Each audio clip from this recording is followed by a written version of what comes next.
Laurent, bonjour. Bonjour. L'UNSA Éducation revendique le fait de porter des valeurs. Pourquoi? Alors, il nous paraît essentiel dans notre engagement syndical à l'UNSA d'être porteur de valeurs. On ne peut pas être des acteurs quotidiens du service public qui prépare l'avenir de notre pays, du service public d'éducation qui prépare l'avenir de notre jeunesse et considérer que nous faisons tout ça en dehors du temps et de l'espace, de ce qu'est la société aujourd'hui ou de ce qu'elle doit devenir demain. Donc nous portons des valeurs qui sont simples, c'est des valeurs humanistes, qui tournent autour des principes républicains, qui cherchent à défendre notre pacte social, hérité du Conseil national de la résistance, avec d'un côté la protection sociale et de l'autre côté des services publics puissants, qui permettent les redistributions et de garantir la justice et l'égalité sur tous les territoires. Nous sommes fiers à l'UNSA de porter ces valeurs et nous considérons que notre syndicalisme doit se nourrir de ces valeurs quotidiennement. D'accord, mais justice, humanisme, démocratie sont des valeurs qui sont partagées par tout le monde aujourd'hui. Détrompez-vous, certaines organisations syndicales ne portent aucune valeur, considèrent que leur engagement peut se faire en dehors de tout projet.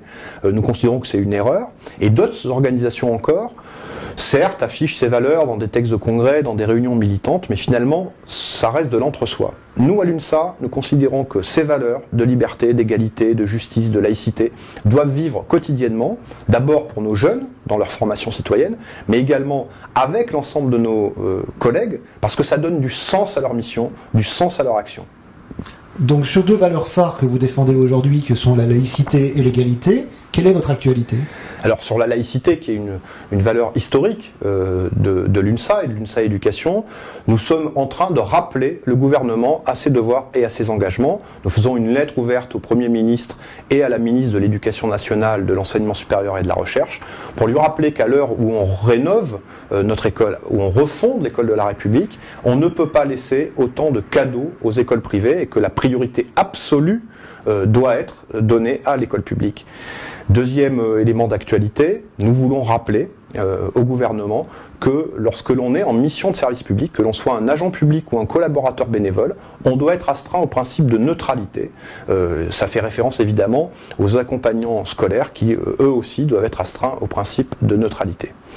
Du côté de l'égalité, nous avons en premier lieu une bataille autour de l'égalité filles-garçons, l'égalité femmes-hommes. Nous avons un espace dédié qui permette de promouvoir l'éducation à l'égalité tous les jours.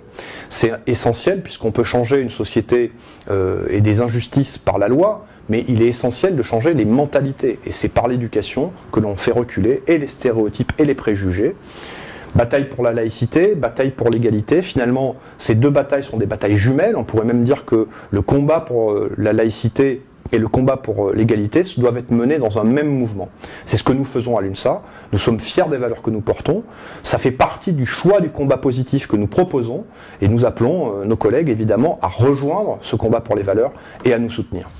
Laurent, merci.